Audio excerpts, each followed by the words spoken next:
रोज एक नई कहानी देखने के लिए चैनल को सब्सक्राइब करें और बेल आइकन दबाना ना भूलें। प्रार्थना दिखने में काफी खूबसूरत होती है। उसके पिता संजय एक बहुत बड़े बिजनेसमैन थे। प्रार्थना की माँ का देहांत हो चुका था जब प्रार्थना छोटी थी, इसीलिए संजय अपनी बेटी से बहुत प्यार करता था और अपनी बेटी की हर फरमाइश को पूरा करता था। और उनकी एक लौती संतान प्रार्थना, जो कि बहुत ही खूबसूरत के साथ जिद देवी थी। प्रार्थना को अतरंगी कपड़े पहनने का बहुत ज्यादा शौक था और आज प्रार्थना का जन्मदिन था। हैप्पी बर्थडे प्रार्थना, तुमको तुम्हारे जन्म दिवस की हार्दिक शुभकामनाएं। मेरी बिटिया रानी, क्या चाहिए तुम्हें तुम्हारे 19वें बर्थडे पे? कुछ नहीं डैड, सब कुछ दे तो रखा है आपने मुझे। कुछ भी मांगने से पहले वो चीजें मेरे पास आ जाती हैं। और क्या मांगू आपसे। And thank you so much dad for wishing मी। ठीक है, अब उठ भी जाओ, आज तुम्हारे कॉलेज का पहला दिन है, लेट मत हो। कुछ देर बाद प्रार्थना कॉलेज के लिए अतरंगी से कपड़े पहनकर निकल जाती है और अपने पिता की दी हुई नई कार से और जाम की वजह से कार वहीं छोड़कर वो आगे देखने जाती है।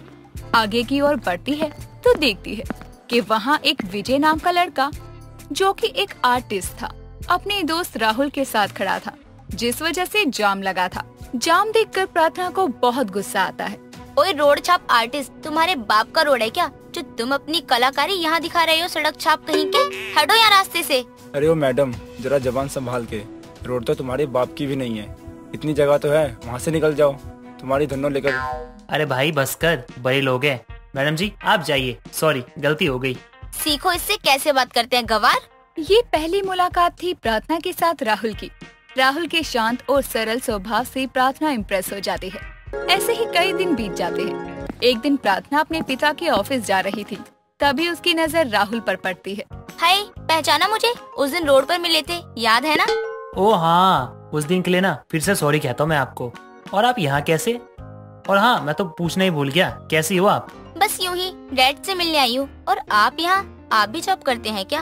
अरे नहीं, मैं तो बस यहाँ जॉब के इंटरव्यू के लिए आया था। बहुत सुना इस कंपनी के बारे में। वैसे एक बात बोलूं, आपके पिताजी की अगर यहाँ चलती है ना, तो थोड़ी बहुत सिफारिश करवा दीजिए मेरी। ओके डोंट वरी, मैं बात करती हूँ। फाइल दे दीजिए मुझे। वैसे राहुल जी, आपका नाम अच्छा है और मैं प्रार्थना। ओहो सॉरी, मैं इतनी टेंशन में हूँ ना, मैं आपका नाम पूछना भूल गया। राहुल को ये नहीं पता था कि ये प्रार्थना के पिता का ही ऑफिस है। प्रार्थना अपने पिता से कहकर राहुल की जॉब पक्की करवा देती है और राहुल को नौकरी मिल जाती है। वहीं प्रार्थना राहुल को बधाई देती है। बधाई हो राहुल जी। और पार्टी कब दे रहे हो नौकरी मिलने की खुशी में? आप जब बोलो। आज शाम को आप फ्री हो तो पार्टी करे, मैं अपने दोस्त को लेके आ जाऊंगा। ठीक है, फिर मिलते हैं शाम को, बाय। प्रार्थना खुश थी कि राहुल की जॉब लग गई है और वो शाम की तैयारी में लग जाती है और एक अजीब सा ड्रेस पहनकर खुद को आईने में देखते हुए गाने लगती है। सजना है मुझे सजना के लिए, जरा उलझी लटे सवार लो। उफ, सिर्फ तुम्हें इतनी सुंदर लगने का हक है। आज तो राहुल लट्टू होके ही घूमता रहेगा मेरे पीछे। उसी शाम राहुल और विजय प्रार्थना का वेट कर रहे थे। विजय को प्रार्थना बिल्कुल भी पसंद नहीं थी और उस दिन के झगड़े के बाद उसे लगता था कि प्रार्थना एक बिगड़ी हुई बदतमीज लड़की है। अरे यार, उस पागल को बुलाना जरूरी था क्या? देखा ना तुमने कैसे झगड़ रही थी मेरे साथ। तूने कपड़े देखे थे उसके, कैसा तरीके से पहनती है, पता नहीं चलता उसने कपड़े पहने या कपड़े ने उसको। उफ, इतनी अतरंगी रणवीर सिंह को तो मात दे ही दे। मुझे तो उर्फी की बिछड़ी हुई बहन लगती है। तू जैसा सोचता है ना, प्रार्थना बिल्कुल भी वैसी नहीं है। वो बहुत ही अच्छी लड़की है, बस थोड़ी अतरंगी या थोड़ी सी पागल है। लेकिन भाई वो बहुत क्यूट है यार, उससे तू मिल के देख, फिर तुझे पता चलेगा कि वो कैसी है। ऐसे किसी को ना जज नहीं करना चाहिए भाई, पहले उसको समझना चाहिए। ओहो, एक दिन हुआ नहीं मिले हुए और अभी से इसके गुणगान गा रहा है। कहाँ है तेरी क्यूटी अतरंगी? अरे उस पागल का नाम क्या था, भूल गया मैं। उसका नाम प्रार्थना है। और ना ये क्या पागल बोले जा रहा है तू उसे? इंसानों की तरह पेश आ मेरे भाई, क्या गवारों की तरह हरकतें किए जा रहा है? तू मेरा बेस्ट फ्रेंड है और वो मेरी कॉलेज की फ्रेंड, इतना याद रख बस। ये सारी बातें प्रार्थना सुन लेती है और राहुल के इतने अच्छे होने की वजह से प्रार्थना का प्यार और बढ़ जाता है। अब प्रार्थना राहुल को एक पल के लिए भी खुद से दूर नहीं करना चाहती थी। ऐसे ही कुछ दिन बीत जाते हैं। राहुल कुछ दिनों से ऑफिस भी नहीं आ रहा था और ना ही प्रार्थना से मिल रहा था। वहीं प्रार्थना टेंशन में राहुल से मिलने के लिए निकल जाती है। तेरी तबीयत इतनी ज्यादा खराब है, एक बार भी बताना जरूरी नहीं समझा तूने? गैर बना दिया तूने मुझे। बस कर, तू अपना है इसलिए तू यहाँ है। बस फीवर है मुझे, दवा ले लूंगा ठीक हो जाऊंगा, टेंशन मत ले। हाँ दवा तो ले ही लेगा, लेकिन उसके लिए बिस्तर से उठने की हिम्मत भी तो होनी चाहिए। भाई देख जरा खुद को, कितना कमजोर हो गया है। रुक, मैं निशा को कॉल करके बुलाता हूँ, बेचारी कई दिनों से परेशान है। उसे कम से कम बता तो दिया कर अपनी तबीयत के बारे में। अरे उसे मत बता वरना वो रोने लगेगी, और मैं नहीं चाहता कि मेरी वजह से निशा की आंखों में एक बूंद भी पानी आए। दोनों बातें कर रहे होते हैं कि तभी प्रार्थना राहुल के घर आती है और उससे सवाल जवाब शुरू कर देती है। राहुल क्या है? हाँ, तुमको कोई चिंता है या नहीं मेरी? इसको हर जगह आना जरूरी होता है, यहाँ भी टपक गई। ये लो आ गई तेरी क्यूटी आफत। तू कम था क्या? ये भी जुड़ गई तेरे साथ, अब तो ड्रामा ही ड्रामा। क्या क्या कहा तुमने? आफत हूँ मैं? तुम राहुल की लाइफ का वो ग्रहण हो जो कभी जाता ही नहीं है, हमेशा चिपका हुआ रहता है। मुझे तो तुम पसंद ही नहीं थे पहले से ही। तो तुम कौन सा हुर की परी हो? तुम तो मुझे पहले दिन से ही नापसंद थी। वो तो मैं बस अपने दोस्त के खातिर तुम्हें झेल रहा था, वरना कब का मैं तुम्हें बाल नोच के टकली कर देता। अरे बस करो तुम दोनों यार। मुझे तुम देखने आए हो कि यहाँ महाभारत करने आए हो? अरे सर में दर्द कर दिया तुम लोगों ने। सोने जा रहा हूँ मैं, फ्री हो जाओ तो मुझे जगा देना। उफ, पता नहीं इनका क्या होगा। मैं चाहता था ये दोनों एक हो जाए, पर शायद कुछ हो ही नहीं सकता। एक बार प्रार्थना से बात करनी चाहिए विजय के बारे में कि क्या सोचती है। कुछ समय बाद निशा भी वहाँ पहुँच जाती है। निशा राहुल की गर्लफ्रेंड थी। निशा को राहुल से ऐसे मिलते देखकर प्रार्थना को बहुत गुस्सा आता है और वो वहाँ से गुस्से में चली जाती है। निशा रोते हुए राहुल को गले से लगा लेती है। राहुल, तुमने मुझे कुछ क्यों नहीं बताया? पता है तुम्हें मैं कितनी परेशान हो गई थी। भला हो विजय का जिसने मुझे तुम्हारे बारे में बताया। अब मैं यहीं रह के तुम्हारी देखभाल करूंगी। निशा, इतना परेशान होने की कोई जरूरत नहीं है। तुम खामखा परेशान हो रही हो। क्यों ना हो परेशान, बता। होने वाली बीवी है तेरी, तेरे लिए निशा परेशान नहीं होगी तो क्या वो पागल परेशान होगी? कौन पागल? है कोई पागल सी, दिल की बहुत अच्छी है। अभी जो गई थी ना वही थी, प्रार्थना नाम है उसका। मैं तो सोच रहा हूँ विजय और उसका कुछ हो जाए, मतलब इनकी भी हमारी तरह एक अच्छी जोड़ी बन जाए। अरे पागल हो गया क्या तू? उस पागल के साथ मेरा सोचना भी मत, इतनी भी हमदर्दी नहीं है। निशा, संभाल के रखो अपने होने वाले पति को। ऐसे ही कुछ दिन और बीत जाते हैं। प्रार्थना का राहुल के लिए प्यार बढ़ता जा रहा था। वहीं उसके पिता संजय को इस बात की कोई खबर नहीं होती। राहुल के साथ ज्यादा से ज्यादा वक्त बिताने के लिए प्रार्थना अपने पिता के ऑफिस को ज्वाइन कर लेती है। प्रार्थना अब पहले जैसे अतरंगी कपड़े पहनना बंद करके साड़ी पहनना शुरू कर देती है। निशा का पीछा करना शुरू कर देती है।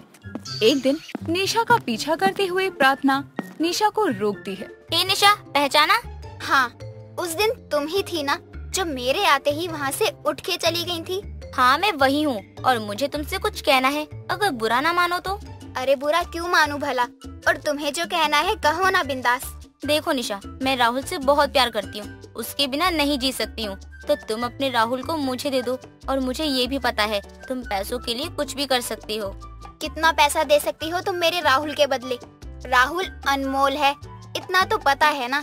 पता है, और रही बात पैसों की, तो इतना पैसा दूंगी कि तुम पूरी जिंदगी क्लब में ही गुजार दोगी, ना ही खत्म होंगे और ना ही काम करना पड़ेगा। निशा हैरान थी कि प्रार्थना को क्लब के बारे में कैसे पता चला। प्रार्थना को पता था कि निशा पैसों के पीछे पागल है और प्रार्थना राहुल के प्यार के पीछे पागल थी, क्योंकि प्रार्थना ने जब निशा का पीछा किया था तब प्रार्थना को पता चल गया था कि निशा एक सट्टेबाज लड़की है। उसने सट्टा खेलने में सारे पैसे डुबो दिए और राहुल से प्यार का नाटक कर रही थी, वो भी चंद पैसों के लिए। आखिर निशा ने अपने प्यार का सौदा प्रार्थना से कर दिया और प्रार्थना अब इस तरह निशा को राहुल की जिंदगी से निकाल देती है और राहुल को अपनी जिंदगी में हमेशा के लिए शामिल कर लेती है। वंशिका सुबह नाश्ता बनाकर डाइनिंग टेबल पर लगा रही होती है, लेकिन उसका ध्यान दरवाजे की तरफ होता है। तभी अपने कमरे से अंगड़ाई लेते हुए उसकी सास भवरी हॉल में आती है और उसे खाना लगाते हुए दरवाजे को निहारते देखकर कहती है, बहू एक काम पर ध्यान लगा ले, और ऐसे दरवाजे को क्या टुकुर टुकुर निहारे जा रही है? कोई संदेशा लेकर आने वाला है क्या? सासू माँ, संदेशे का तो पता नहीं, लेकिन जिसको आना चाहिए था उसके ना आने का अंदेशा जरूर हो रहा है हमको। अरे पढ़ी लिखी अनपढ़, वो अंदाजा होता है। रहने दो सासू माँ, आप ना हमको मत ही सिखाओ। अच्छा, लेकिन किसका इंतजार है तुझे? कौन आने वाला है? आने वाला नहीं सासू माँ, आने वाली। वो काम वाली के बारे में बताए थे ना आपको। देखिए ना, अब तक दर्शन नहीं दी है। हमको तो लग रहा है जैसे रास्ता ही भटक गई है घर का। अरे मैंने तो तुझे पहले ही कहा था काम वाली का चक्कर मत पाल, पर नहीं। अरे अभी आने में इतना नखरे दिखा रही है, तो जब आएगी तो कितना दिखाएगी। देखिए सासू माँ, भोरे भोरे हमारा खोपड़ी न ठनकाइए। आप बैठिए, हम तनी के एक बार बाहर नजर मार के आते हैं। वंशिका घर से निकलती ही है कि गली में उसकी काम वाली करीना गली में रहने वाले डमरू नाम के लड़के से बातें कर रही होती है। तभी वो मन में कहती है, देखिए तो, हम सोचे कि काम वाली रास्ता भूल गई होगी, पर ये तो गली में खड़े होकर लड़का लोगों से बातें कर रही है। तभी वंशिका दोनों के पास जाती है और दोनों के बीच में घुसते हुए कहती है, कारे डमरवा, यहाँ खड़ा काहे बज रहा है? भोरे भोरे कोनो काम नहीं है। और करीना, तुम इसको जानती हो का? नहीं मालकिन, मैं जानती नहीं, इसलिए तो जानने की शुरुआत कर रही है। भाभी जी नमस्ते, ये आपकी नई काम वाली है क्या? वो ये मुझसे आपके घर का पता पूछ रही थी, तो वही बता रहा था। हो मैम साहब, वैसे आपके मोहल्ले में बड़े झक्कास लोग रहते हैं। अच्छा, वैसे ध्यान रखना, झकास लोग सबके साथ छिछोरा लोग भी निवास करता है यहाँ।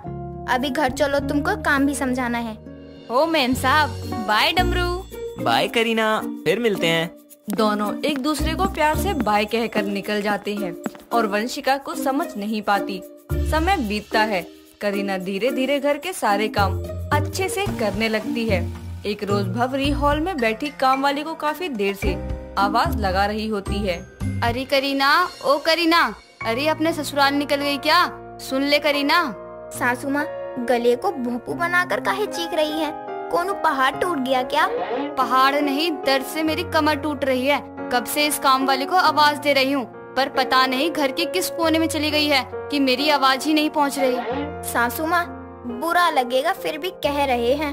आप खिसियाती बहुत हैं। अरे करीना छत पर कपड़े उतारने का गई है, आ जाएगी। अरे तो कब आएगी? बहू मेरा बाम उसी ने रखा है, जा जरा उससे पूछ कर तो आ। हम पूछ के आए? गजब बात है, काम वाली का होते हुए भी काम हमको बताया जा रहा है। तभी वंशिका छत पर पहुंचती है तो ना उसे कपड़े दिखाई देते हैं और ना काम वाली करीना। वो इधर उधर देखकर नीचे जाने ही लगती है कि तभी उसकी नजर सामने वाली छत पर खड़े डमरू पर पड़ती है, जो अपने छत से उसकी छत पर फूल फेंक रहा होता है और वो फूल कोने में खड़ी करीना प्यार से उठाकर चूम रही होती है। तभी वंशिका पीछे होकर खुद से कहती है, हाय दया, ये डमरवा तो काम वाली का आशिक निकला। हमरे घर में लव स्टोरी चालू है, वो भी काम वाली का। सासू माँ को पता चला तो इसके लिए भी हमको ही ताना सुनाएंगी। अरे मैम साहब, आप छत पर काहे को आई? काहे? अब हम का अपनी छत पर भी ना आ सकते? और तुम हमको ये बताओ कि कौन कौन काम करने आई थी और कौन कौन काम कर रही थी? मैम साहब, वो क्या है, मैं जब भी छत पर आती है ना, मेरा दिल ऐसा फूल का माफिक खिल उठता है। वो क्या है ना, छत पर बहुत मस्त हवा आती है। समझ रहे हैं, तुम्हारा मन छत पर इतना काहे लगता है। चलो, सासू माँ पूछ रही है तुमको। तभी दोनों नीचे चली जाती हैं। वंशिका अपनी काम वाली के आशिक के बारे में जान चुकी थी, लेकिन ये बात उसकी सास को पता ना चले, इसलिए वो अपनी काम वाली को इशारों में समझाने और उसे ज्यादातर काम में लगाए रखती, ताकि काम वाली को उसके आशिक से मिलने का समय ना ही मिले। एक रोज करीना बाजार सब्जियां लेने जाती है, लेकिन खाली हाथ आती है, जिस पर भवरी देवी कहती है, अरे तू सब्जी लेने गई थी कि सैर करने? ऐसे खाली हाथ क्यों आ रही है? वो मैम साहब, आज सुबह का झाड़ू कटका करके मेरे हाथ में भयानक दर्द हो रहा था। तो क्या थैला बाजार में ही छोड़ा क्या? नहीं नहीं आंटी, सब्जियों का थैला यहाँ है ना। डमरू की आवाज आते ही सभी दरवाजे की तरफ देखते हैं तो डमरू हाथ में सब्जियों से भरा थैला पकड़े खड़ा होता है। उसे देखकर जहाँ भवरी हैरान होती है, वहीं वंशिका मन में कहती है, ये लियो, आ गवा काम वाली का आशिक डमरवा। अरे डमरू, तू क्यों कूली बना है? वो करीना जी के हाथ में दर्द था, तो मैंने सोचा मैं उनकी हेल्प कर दूं। सच में मैम साहब, आपका ये पड़ोसी ना हमेशा मेरी मदद करता है, एकदम हीरो माफिक। अच्छा जी, कभी हमारी तो मदद की नहीं इसने आज तक। खैर, अभी ये सब्जी का थैला रख और घर जा डमरू।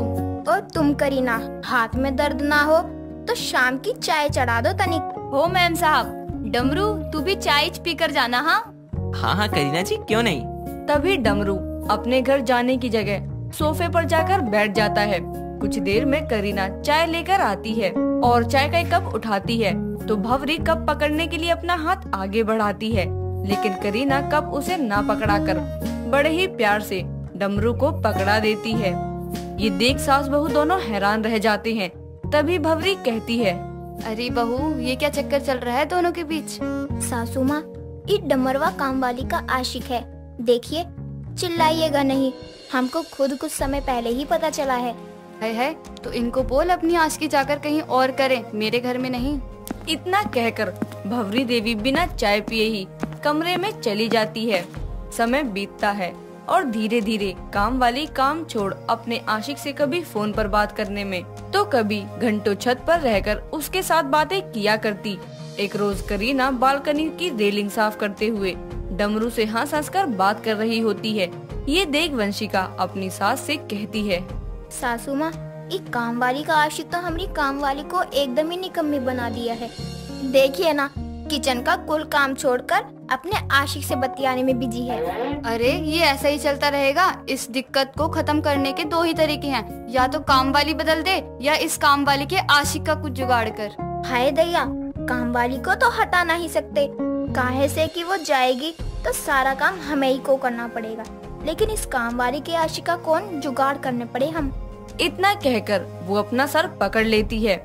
समय बीतता है।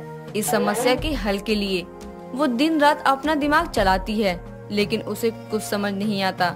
एक रोज जब वो दोपहर को सोकर उठती है तो देखती है उसकी काम वाली रोते रोते सारे काम कर रही होती है। तभी वो कहती है, ए करीना, काहे इतना टसुआ बहा रही है रे, और काम भी कर रही है, कोनो गुजर गया है का। मैम साहब, मेरा डमरू इस मोहल्ले से किसी और मोहल्ले में रहने के वास्ते चला गया। क्या सच्ची? क्या सच में? हो मैम साहब, अभी मैं उससे कैसे मिलेगी। इस गम में मैं सारा काम निपटा ली और मेरे को पता ही नहीं चला। कोई ना, ए करीना, देखो ऐसे दिल नहीं छोटा करो, वो मोहल्ला छोड़ कर गया है, दुनिया नहीं, समझी। जय सीता मैया की। हम यहाँ सोच सोच के पगला गई थी कि काम वाली की आशिका कौन जुगाड़ लगाए, और यहाँ तो दिक्कत वह अपने आप ही निपट गवा। इस तरह जहाँ करीना अपने आशिक के जाने के गम में होती है तो वहीं वंशिका काम वाली के आशिक की समस्या हल होने पर चैन की सांस लेती है। दोस्तों, अगर आपको ये कहानी पसंद आई तो इसे लाइक करें, शेयर करें और कमेंट करके बताएं कि कहानी में आपको सबसे अच्छा क्या लगा।